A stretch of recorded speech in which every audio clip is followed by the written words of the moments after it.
Hi, I'm Matt from the HMO Platform. We help landlords from across the UK get on course towards profitability, wealth and success in an ethical way using our next level HMO and co-living strategies. Now in this video, we're going to talk about building regulations when it comes to HMOs. Now this is a bit of a grey area because HMOs are not specified in the Building Regulations Act. So it comes down to the interpretation of your building control officer when it comes to actually deciding what is and what isn't approvable for building control. Now the first thing that I would always suggest to use is an approved inspector.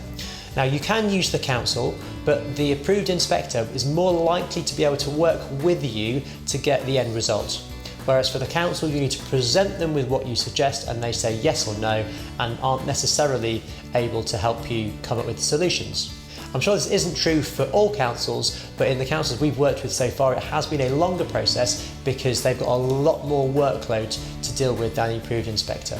The other thing about the approved inspector is that they are working for you because you're paying them, so you can have good conversations and solve those problems. A few things to note is fire safety. We want to be making sure we pass all of those tests and make sure that we comply with the LACORS regulations. I have done a video about fire safety in HMOs already, so go click on that one. Another thing that building regs will look at are the drainage. So if you're putting in lots of en-suites, they'll need to make sure that the existing drains can cope with the increase in the waste from the property. Another thing they're going to look at is sound insulation.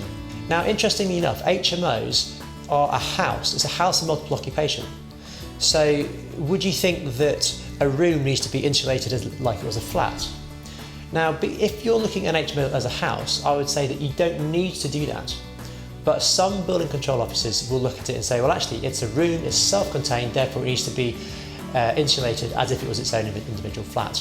So this is why we use an approved inspector, because they can look at it more pragmatically and go, well, actually, yes, this is a house. We don't need to put in a lot of sound insulation. Obviously, we put in a decent amount because we want our tenants to not be as disturbed by the others, but we won't need to go for a sound test, for example. Whereas if they're viewed as individual flats, then we would need that sound test. And I would argue, and a lot of approved inspectors would also argue, that you don't need those sound tests for HMOs. The final thing we're going to focus on now is the energy performance of your property. So you will definitely need to make sure that it's well insulated to keep the heat in, that you've got really good double glazing in your property, and also that you can pass your EPC requirements. So EPC requirements mean that you must have a minimum level of E or above to be able to rent out your property in the private marketplace. So making sure that you have good insulated properties will ensure that you pass those tests. So the approved inspector will be able to help you work out what you need to be able to do to pass the building regs.